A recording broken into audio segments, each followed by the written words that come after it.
patay na si Calvin.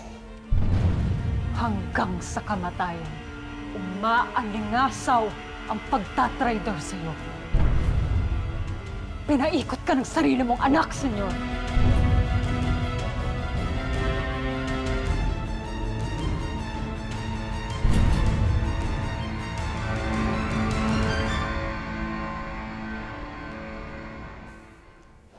Chief, tatanggapin mo ba ang posisyon? Kung tatanggapin niyo, ibig sabihin maging opisyal ka sa administrasyon ni President William. Alam mo, Paeng, wala akong tiwala dyan sa William na yan. Ayoko naman talaga dyan sa taong yan mula nung senador pa yan. Lalo na ngayon, presidente siya. Baka ito ang paraan para malaman natin ang katotohanan ni President William. Alam mo, tama ka, Paeng Baka itong paraan para malaman natin ang katotohanan. Kung involved nga si William sa nangyari kay Madam President. Kailangan mabigay natin hustisya ang nangyaring assassination attempt. Yes, Chief.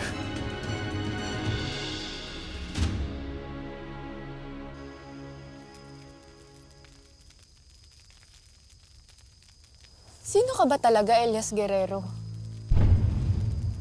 Ano bang lihim ang tinatago mo?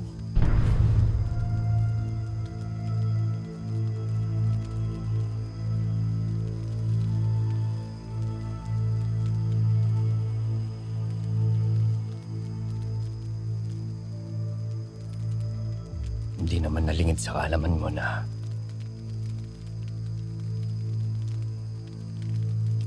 pinatay na sindikatong pamilya ko.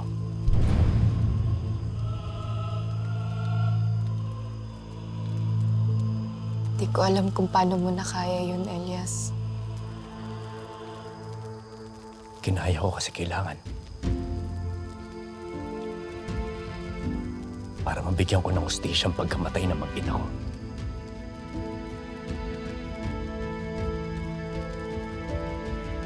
Akala ko tapos na ang lahat eh.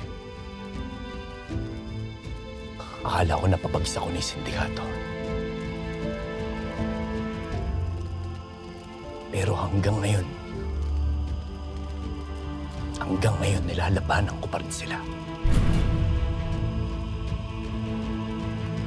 Nilagay mo ang batas sa mga kamay mo? Kaya ka ba hinahabol ng mga tao? Yung tumambang sa presidente?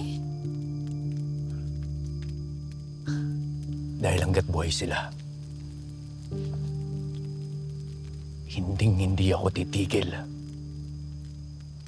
para lumaban. Hindi lamang para sa pamilya ko. Hindi lamang para sa lahat ng taong pinatay nila sa palangga.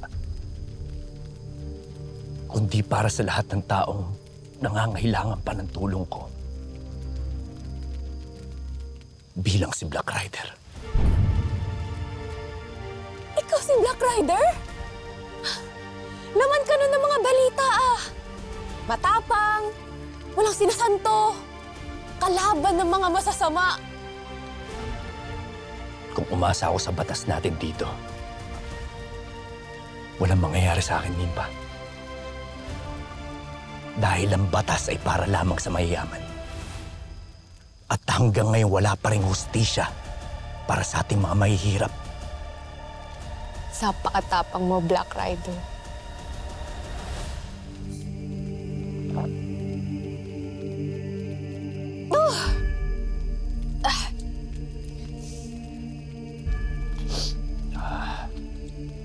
Nimpa, pasensya ka na kung inilihim namin sa iyo yung totoong pagkatao ko. Naiintindihan ko, Elias. Lahat naman tayo may nililihim May mga bagay tayo na gustong kalimutan. Tulad ko. Alam mo, pareho tayo nilagay ang batas sa mga kamay natin.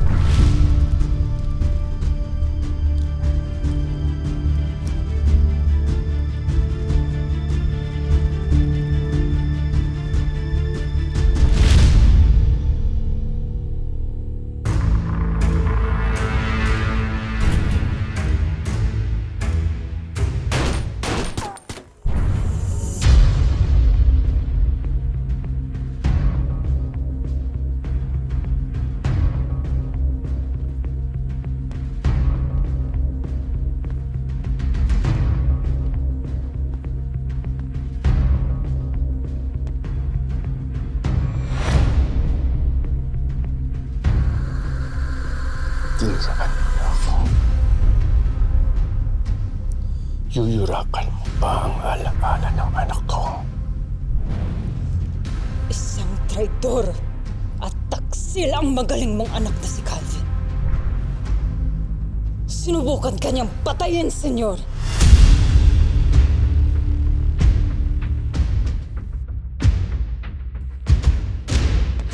Masakit man isipin, pero totoo.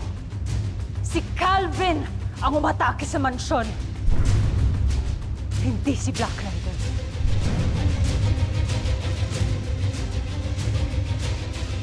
Anong sinasabi mong pinagtangkaan ni Calvin ang buhay ko? Si Black Rider ang umatake sa mansyon. Si Calvin ang nagpapanggap bilang Black Rider. Gusto niyang magalit ka sa kanya. Gusto niyang mag-away kayong dalawa. Kitang-kita ko ang pagpapanggap niya, senyor. Hindi mo ako matitiis, Elias. Welcome ka sa bahay ko. Ano na nila, baba!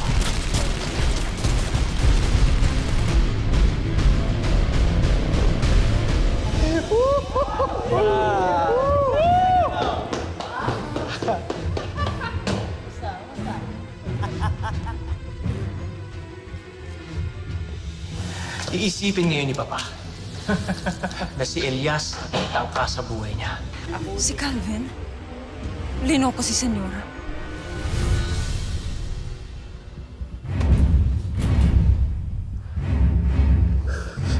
Masyado ka ng madaldal.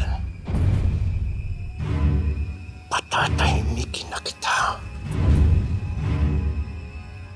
Kahit patay na ba ako, Senyora?